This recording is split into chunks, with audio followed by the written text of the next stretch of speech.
Quelqu'un le disait tout à l'heure, la répétition fixe la notion, et malheureusement, il faut y revenir. C'est pas acquis en une fois.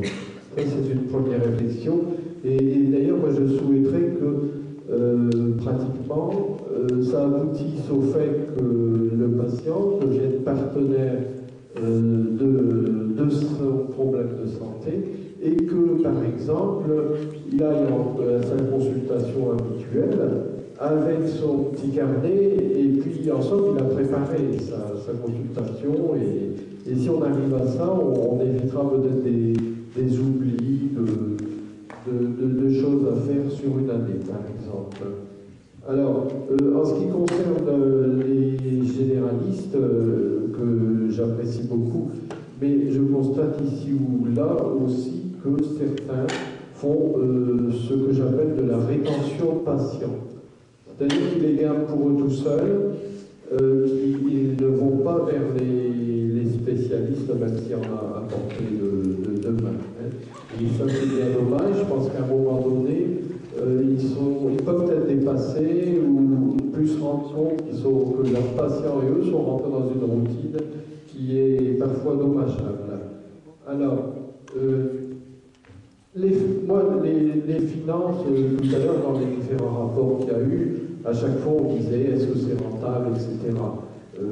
Moi je pense que les finances ne devraient pas rentrer dans cette considération-là et que lorsqu'il y a à porter attention à une problématique de santé, il faut le faire, peu importe ce que ça coûte. Et de patients là. Voilà, oui, c'est pas gestionnaire. Voilà. Oui, alors une petite question là pour le représentant des laboratoires.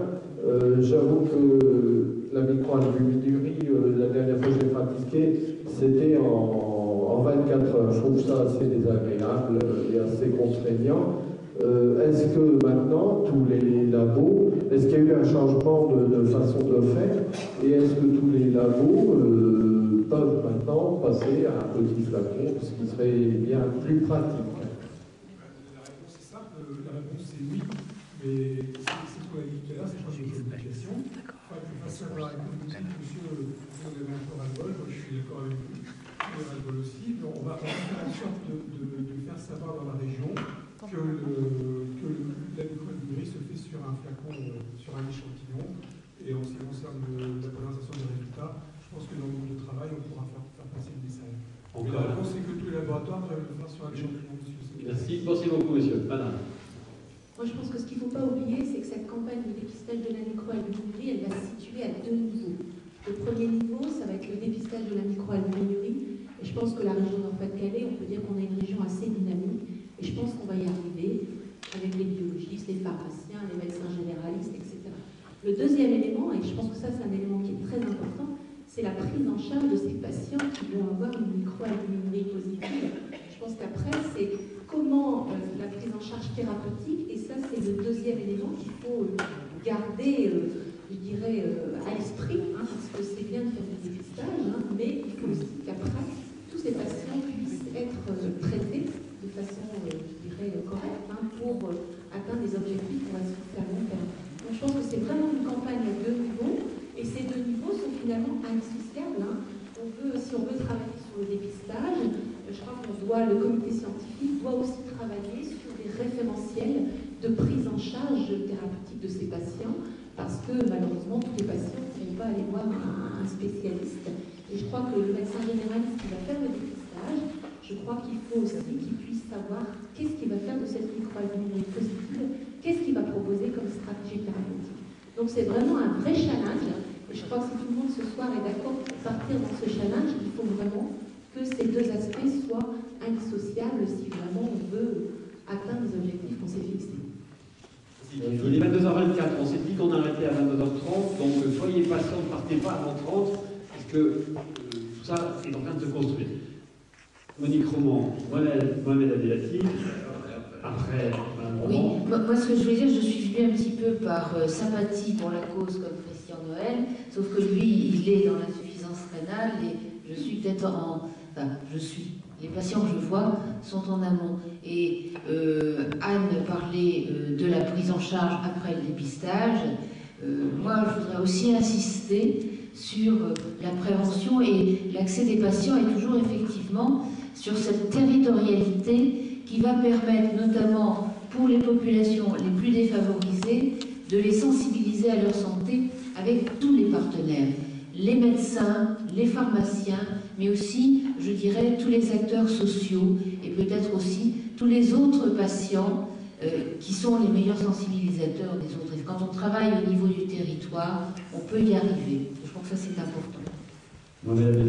Juste un mot, parce que quand on est comme ça en table ronde, on va vite, et évidemment le propos peut être ramassé et qu'il y ait de l'incompréhension. Quand je parlais tout à l'heure de l'éducation thérapeutique, il valait de soi dans mon esprit, c'était un autre professionnel de santé, parce que j'ai parlé d'une équipe pluridisciplinaire coordonnée par le médecin généraliste, qui assure l'éducation thérapeutique comme il faut, un éducateur physique, parce que on ne peut pas faire uniquement de l'éducation thérapeutique s'il n'y a pas aussi l'entraînement physique, comme si on peut aller plus loin dans le suivi, la surveillance au jour le jour de ces maladies chroniques. Il y a certainement dans l'activité programmée, comme ça tous les mois, avoir aussi des nouveaux métiers intermédiaires qu'il faut créer au-delà de l'infirmière, en deçà du médecin, peu importe, mais qu'il y ait des gens qui assurent le suivi.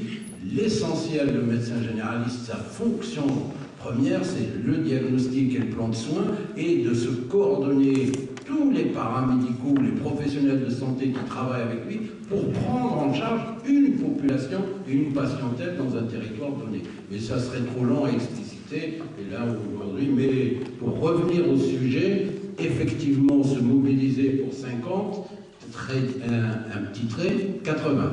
Donc c'est bien de 50 à 80. Donc je crois que l'objectif qu'on a, ça n'a de sens que si on touche 80% pour avoir des résultats en santé publique qui soient probants. Alors le sourire de Christine Lemaire fait plaisir à voir, elle s'en mord les doigts.